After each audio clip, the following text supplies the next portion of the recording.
ನಮಸ್ಕಾರ ವೀಕ್ಷಕರೇ, Tollywood Kannada YouTube ಚಾನೆಲ್ಗೆ ನಿಮಗೆ ಸ್ವಾಗತ.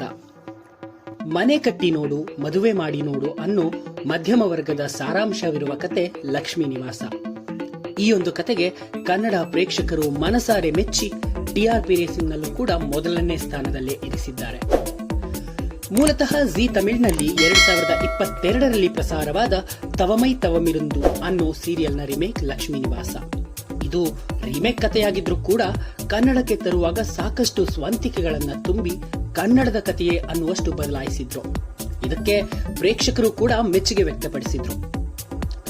ಕನ್ನಡದ ಲಕ್ಷ್ಮೀ ನಿವಾಸ ಇನ್ಮುಂದೆ ಗಟ್ಟಿ ಮೇಳ ಆಗಲಿದೆ ಅನ್ನೋ ಥಂಬ್ನೈಲ್ ನೋಡಿ ಅರೆ ಇದೇನಪ್ಪ ಧಾರಾವಾಹಿಯವರು ಹೆಸರನ್ನ ಬದಲಾಯಿಸ್ತಾ ಇದ್ದಾರಾ ಅಂತ ಕನ್ಫ್ಯೂಸ್ ಆಗಬೇಡಿ.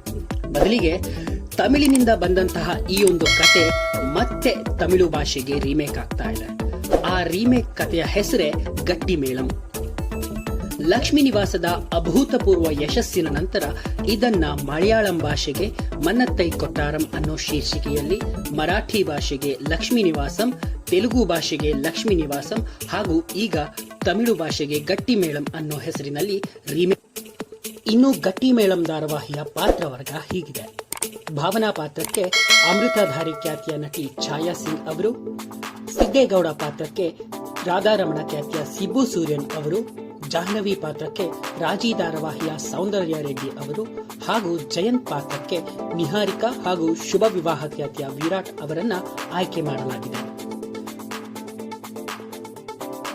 ಕನ್ನಡ ನೆಲದಲ್ಲಿ ಯಶಸ್ಸು ಕಂಡ ಈ ಕಥೆಗೆ ಮತ್ತೆ ತಮಿಳಿನಲ್ಲೂ ಕೂಡ ಯಶಸ್ಸು ಸಿಗಲಿ ಎಂದು ಹಾರೈಸುತ್ತಾ ಸಮಸ್ತ ಗಟ್ಟಿ ಮೇಳಂ ತಂಡಕ್ಕೆ ಟಾಲಿವುಡ್ ಕನ್ನಡ ವತಿಯಿಂದ ಅಭಿನಂದನೆಗಳು.